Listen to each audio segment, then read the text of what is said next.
أسرة الطفلة زورا اتصلوا بالمعالجة الروحانية سيكار علشان لاحظوا إن بنتهم زورا بتلعب تتكلم مع صديقة وهمية وهم مش شايفينها، وكان اسمها ودوري، وهي ست حامل، وبنتهم بتقول لهم إن هي بتيجي كل يوم علشان تلعب معاها.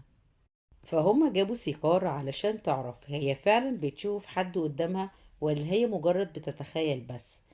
وسيكار حست بوجود الشبح في البيت، فأكدت لهم إن فعلا بنتهم بتشوف شبح. بعدها سيكار اتكلمت مع زورا وقالت لها إن هي هتلعب معاهم، فلقيت زورا تحت الترابيزة وكانت بتدور على ودوري، وقالت لها إن هما متعودين لما بيلعبوا دوري بتعمل صوت برجليها زي صوت التخبيط علشان تعرفها إن هي موجودة معاها. بعدها سمعوا صوت التخبيط فطلعوا لها علشان يروحوا لمكان التخبيط، فما يلاقوش حاجة. بعدها سيكار دخلت الأوضة اللي كان فيها الصوت، فلقيت إن في لوحة مرسومة لست حامل، وعرفت إن زورا هي اللي رسمها. وفي الوقت ده زورا كانت مستنياها قدام باب الأوضة، فسيكار لقيت إن باب الأوضة اللي ورا زورا كان بيفتح لوحده، وفجأة البنت اتسحبت جوه والباب اتقفل. ولما فتحوا الباب لقيوها واقعة وبطنها كانت مليانة دم، وسيكار قالت لهم إن الشبح عايز يدخل جسمها، فعلشان كده فتح لها بطنها. فأبوها طلب من سيكار إن هي تحاول تسلب قوة زورا، القوة اللي بتخليها تقدر تشوف الأشباح وتطرد الشبح وتخليها تنسى أي حاجة عن الشبح. بعدها بتمر السنين وزورا بتكبر وبتبقى فنانة وبترسم لوحات، وعندها معرض بتعرض فيه لوحاتها. وكمان في المعرض بيبقى موجود تمثال، والتمثال ده معروف عنه ان هو ملعون وممكن يرجع للحياة تاني. بس هي ما كانتش مصدقة الكلام ده، وكانت بتقول ان هي مجرد اساطير. وبعدها بيجيلها تليفون من مدرسة اختها نيندا، وعرفت ان بقالها فترة مش مركزة ومش بتحضر الحصص ومستواها بقى في النازل. فقالت لهم ان كل يوم في شخص بيطاردها، ومن فترة جات لها حالة عصبية في المدرسة. فلما روحوا قالت لأختها إن هي بتسمع أصوات وبتشوف ناس زي الظلال، بس الفترة دي بتشوف ست بتقف وبتفضل تنادلها. وزورا كانت معتقدة إن دي كلها تخيلات، فكانت بتحاول تديها الدواء علشان تتعالج.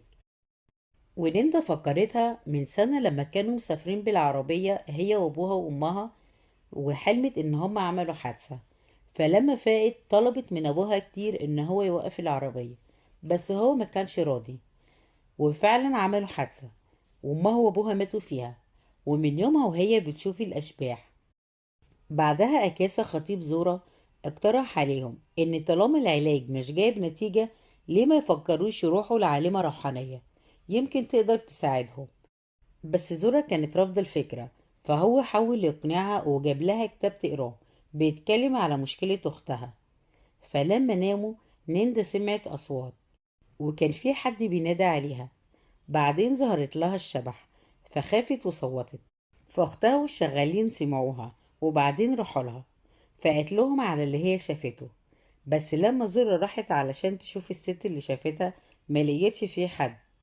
ونيندا قالت لها ان الست دلوقتي واقفة وراكي، بس زورا برضو ما صدقتهاش واعتقدت ان هي بيتهيأ لها. بس بعدها ظهرت تاني لزورا واختفت بسرعة، وكل اللي كانوا موجودين شافوها. وبكده هي اتأكدت ان نيندا بتشوف الاشباح ومش بيتهيأ لها. فقرروا يروحوا للمعالجة الروحانية يمكن تقدر تساعدهم. ولما راحوا لها كانت هي سكار اللي كانت بتعالج زورا وهي طفلة. بس زورا ما كانتش فاكرة اي حاجة من طفولتها المعفرطة، وبدأت تناقشهم في اللي بيحصل لنيندا. بس زورا ما عجبهاش الكلام وعلشان كده مشيت. بس نيندا كانت عايزة تكمل علاج مع سكار يمكن تقدر تعالجها، وزورا برضو كانت رافضة. فلما طلعوا يناموا ليندا سمعت أصوات، فظهرت لها الشبح وسألتها عايزة ايه. فالشبح قالت لها عايزاكي انتي، وده اللي خلى ليندا تخاف وتطلع تجري علشان تهرب منها. بس باب الأوضة ما كانش راضي يفتح، فالشبح الحامل ظهرت لها بشكل أوضح وكانت جاية لها، وبعدها اختفت. وده اللي طمن نيندا. بس فجأة ظهرت لها تاني وكانت قدامها، فصوتت وزورا سمعتها، فلما طلعوا لقيوا ان بطنها مفتوحة، فسألتها مين عمل كده، فشاورت لها على الشبح. ولما بصوا باب الأوضة اتقفل لوحده. ولما وداها المستشفى سكار جت لهم وطلبت من زورا تشوف الجرح القديم اللي في بطنها. فزورا استغربت بس ورت لها الجرح، وقالت لها ان ده بسبب حيوان هجم عليها وهي صغيرة.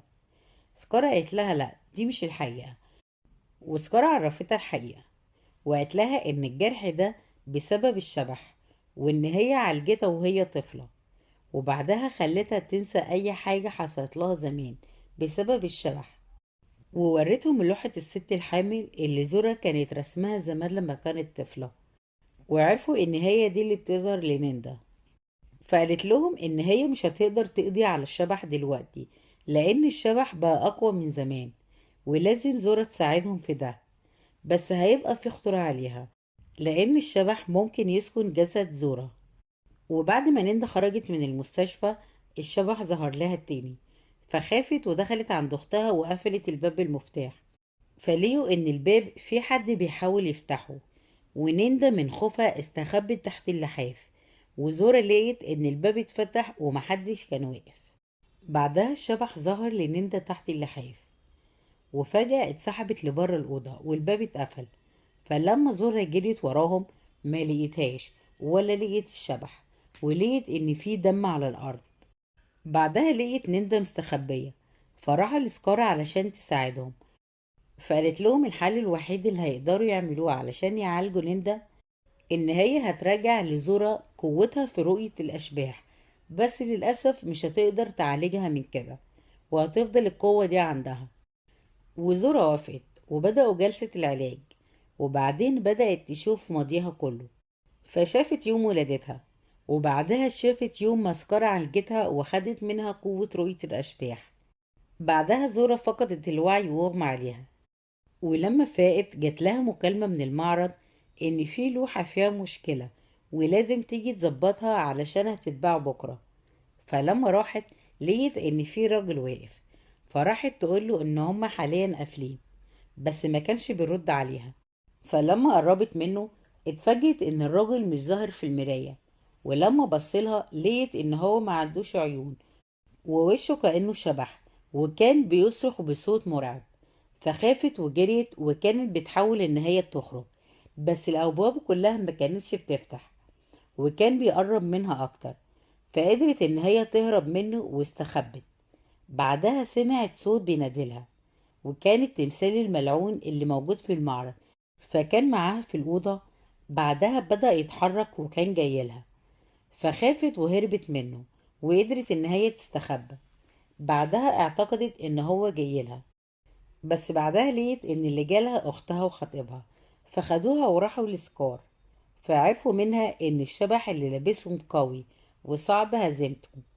بعدها نيندا طلعت الحمام، فالاشباح ظهرت لها ومسكتها وحاولت ان هي تقتلها.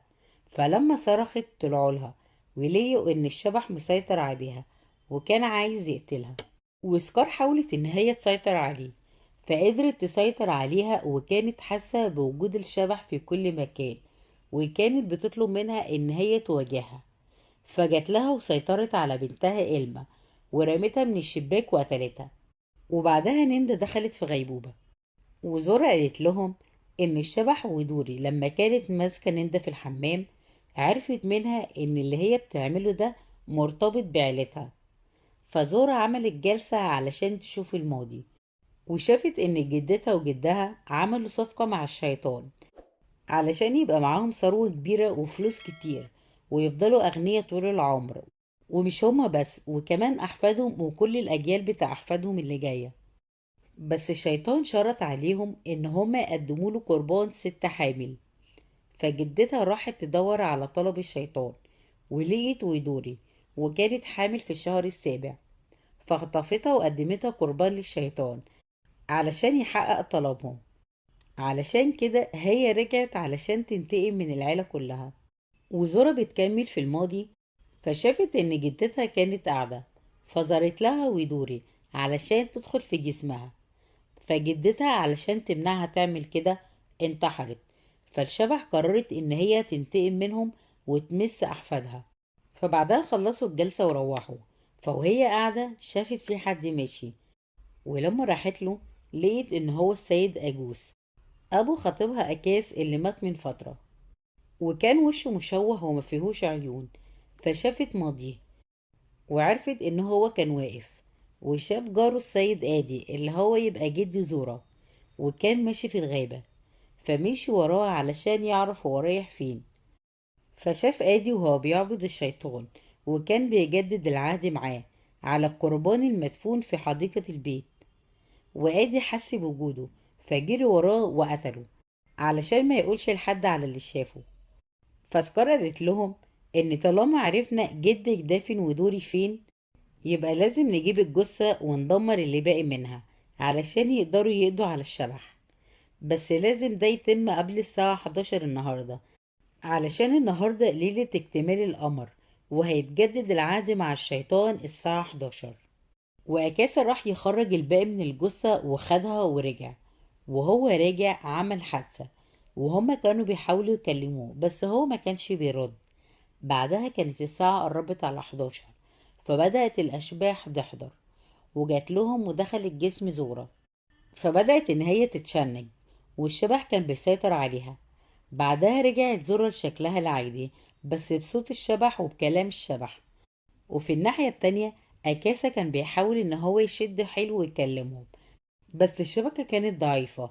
فسكار ما سمعتش حاجة منه كويس، بس عرفت إن هو عمل حادثة في الطريق. وفي الوقت ده نيندا فاقت من الغيبوبة، وزورا كانت مع دافا ابن سكار، وكانت بتقنعه ان هما يتجوزوا ويجددوا العهد للشيطان.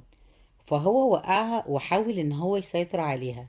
بعدها ضربته وكانت بتحاول ان هي تقتله، وما كانوش قادرين ان هما يسيطروا عليها.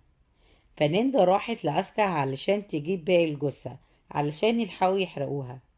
والشبح لسه بتحاول تقنع دافا ان هما يتجوزوا ويبقى خادم للشيطان، فكانت بتهدده ان هي تقتله لو ما سمعش كلامها. فقررت خلاص ان هي تقتل دفا، فجريت وراه وضربته في ظهره بالسكينة، وكانت بتحاول ان هي تقتله، وهو كان بيهرب منها وهي كانت برضو بتضربه. ووقعوا هما الاتنين وبدأت تتحول تاني، وخدت السكينة وكانت رايحة تقتله. بس في اللحظة دي سكار فاقت ومسكتها وحاولت ان هي تسيطر عليها، بس الشبح ضربتها وحاولت ان هي تقتلها. وبعدها دفى فاق ومسكها وسيطر عليها. وفي الوقت ده نيندا جت وكان معاها باقي الجثة، فادتها لسكار وراحت علشان تساعد دفا. بعدها سكار خدت الجثة وجهزتها للحرق. وفي نفس الوقت الشبح قدر ان هو يهرب من دفا وضربهم، وكانت رايحة لسكار بس ما لحقتش تروح لها علشان سكار رمت باقي الجثة في النار واتحرقت. وبحرقها خرج الشبح من جسم زورا. بس الوقت كان اتأخر والساعة عدت 11 والقمر اكتمل. فسكار قالت لهم ان هي ما تعرفش ايه اللي ممكن يحصل بعد كده. وبعدها تمر الايام وزورا تتجوز وتحمل، ونيندا تقول لها ان هي رجعت تشوف الاحلام تاني، وان ابن الشيطان هيتولد من جسم بشري. فزورا تتأكد ان هي حامل في ابن الشيطان مش في طفل عادي. وبس كده يكون خلص ملخص فيلمنا.